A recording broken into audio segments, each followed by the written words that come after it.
ভাই একটু আগে আমি আপনার দোকানে আইছি না, বলে আমার মানি ব্যাগ আর মোবাইলটা আপনার দোকানে রাইখে গেছি। ভাই আপনি কি পাইছেন? না ভাই, আপনার মোবাইল আর মানিব্যাগ পাই না তো আমরা। ভাই মনে হয় আপনাদের এখানে রাখছিলাম। কিসের রিয়াদ?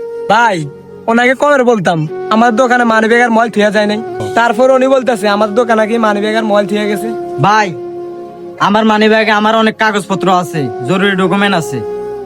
আমি ভুলে আপনার এখানে মানি ব্যাগটা রেখে গেছি।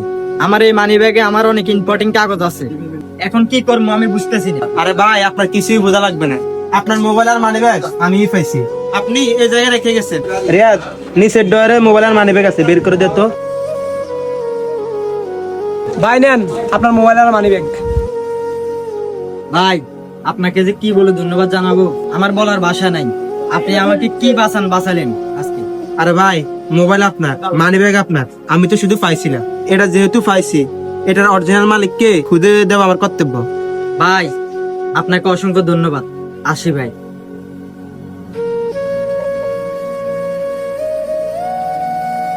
ভাই আপনি এটা কি করলেন? আর আপনার সাথে এটা নিয়ে আমার কথা ছিল। এই বেটা, আমি কি করলাম? যার মাল তাকে ফিরিয়ে দেওয়া লাগবে না? আপনার সততা দিয়া পানি খান। সততা দিয়ে পানি খাইতে গেলি আমারে? তুই জানস, এই সততা দিয়া পানি খাইয়া আজকে আমি একটা দোকান থেকে 5টা দোকানের মালিক হয়েছি। তখন তোর কথায় আমি হ হ করিয়া তোর পরীক্ষা নিছি, তুই কেমন। আমি তোকে পরীক্ষা করছিলাম তোর মন মানসিকতা কেমন, কিন্তু তুই পরীক্ষা ফেল করছ।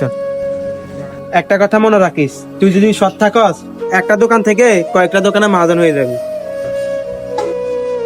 একটা কথা মনে রাখিস, সততাই সফলতার চাবিকাঠি। কমেন্ট বক্সে বলে যাবেন আমাদের ভিডিওগুলো আপনাদের কাছে কেমন লাগে। ধন্যবাদ।